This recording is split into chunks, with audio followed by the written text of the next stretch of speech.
कि यहाँ ज़्यादातर युवा धन बैठा हुआ है और युवानी में एक स्वप्न होता है, जिंदगी में कुछ बड़ी बात हासिल करने की एक तमन्ना मन में होती है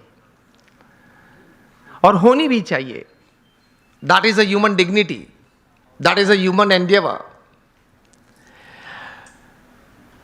तो ये बात का विषय यह है कि हमें जीवन में समृद्धता चाहिए, हर तरीके से जीवन में एक प्रगति चाहिए और सब प्रगति, when all progresses they come together they become success, सिद्धि भी चाहिए। कई सालों पहले होगी बात, 30-40 साल पुरानी, 30-40 साल पुरानी बात यह है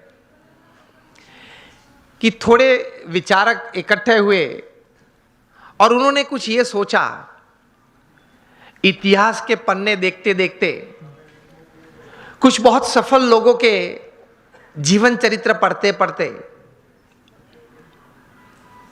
कि कहीं प्रसंग ऐसे बने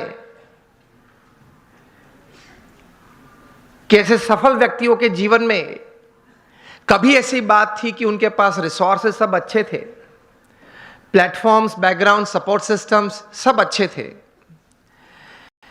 लेकिन कम सफल हुए या सफल नहीं हुए या बुरी तरह से भी उन्होंने जीवन में निष्फलता देखी। और दूसरी तरफ गौर करते हुए कुछ ऐसी भी बातें उन्होंने पाई इतिहास के पन्नों में से कि रिसोर्सेस कम थे, मतलब पढ़ाई भी थोड़ी कम थी, कुछ फैमिली सपोर्ट कम था, कुछ फाइनेंशियल बैकग्राउंड ठीक नहीं था, समाज में से भी सपोर्ट सिस्टम्स, प्लेटफॉर्म्स कम मिल रहे थे। इस परिस्थिति में भी इन लोगों ने जीवन में बड़ी सफलता पाई। तो ये सब विचारक द्विधा में आ गए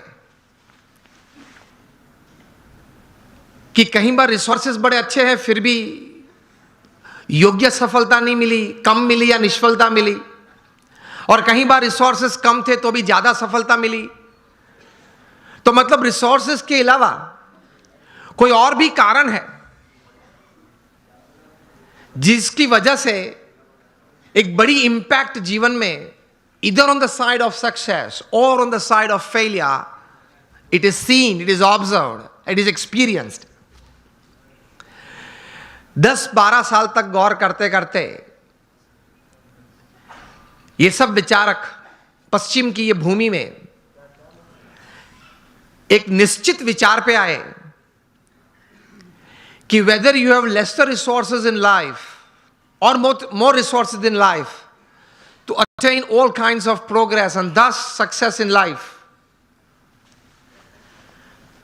उसकी गिनती थोड़ी कम है, लेकिन उससे ज्यादा गिनती है आपके जीवन के विचार, आपके जीवन का अभिगम। आप कोई भी परिस्थिति में, कोई भी संजोग में, किसी भी व्यक्ति के साथ कोई कार्य करते करते, कोई संबंध रखते रखते किस प्रकार के विचार रखते हो, इन परिस्थितियों में किस प्रकार का अभिगम आप रखते हो, that counts more in your success than resources. ये एक बात तैर हुई, ये एक बहुत बड़ी बात तैर हुई मनुष्य जीवन के लिए कि आपके पास जो रिसोर्सेज है, धन है, वैभव है, सत्ता है, बैकग्राउंड है, प्लेटफॉर्म है, उससे भी ज्यादा कोई एक फैक्टर जो काम करता है आपके जीवन में बड़ी सफलता के लिए, तो वो है आपके विचार और आपके अभिगम। तो ये विचार करते करते एक बहुत बड़े विचारक, अमेरिका के बहुत बड़े thinker and management Guru Jeff Keller ने एक पुस्तक लिखा और इस पुस्तक में यही बात उन्होंने बड़े विश्वास से, पूरे संशोधन के साथ, बड़े अच्छे शब्दों में उन्होंने पेश की। और यह पुस्तक का शीर्षक उन्होंने लिखा, एटीट्यूड इज एवरीथिंग। मतलब जीवन में जो कुछ भी है वह आपके विचार और आपके अभिगम है।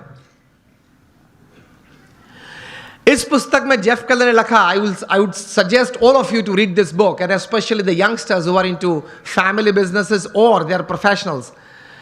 Attitude is everything. जो कुछ भी है वो अभिगम है। इस पुस्तक में वे लिखते हैं कि success begins in the head, so think right. विचार आप सही प्रकार के करें।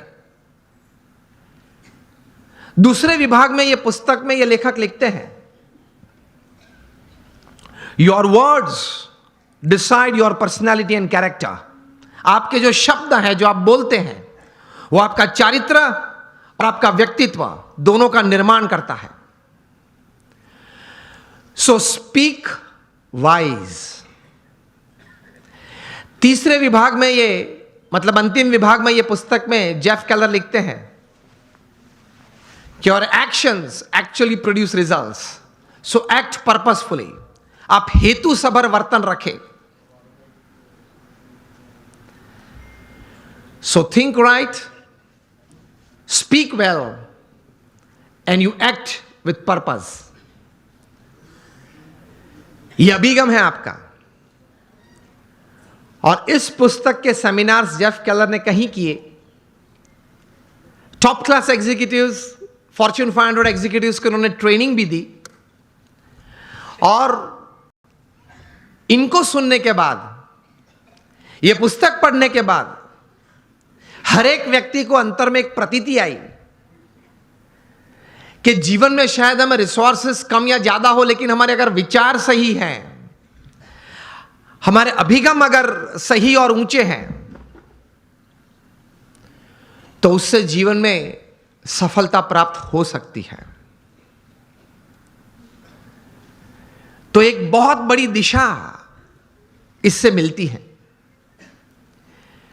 एक अच्छा निर्णय जीवन में ले सकते हैं, इस प्रकार की एक ताकत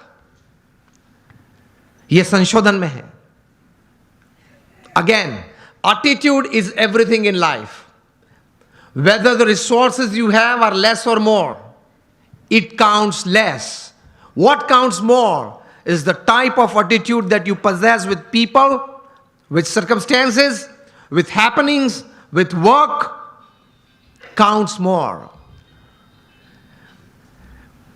इनकी गिनती ज्यादा होती है। तो अब हम सब यहां बैठे हैं। मैं आपको अगर यह प्रश्न पूछूं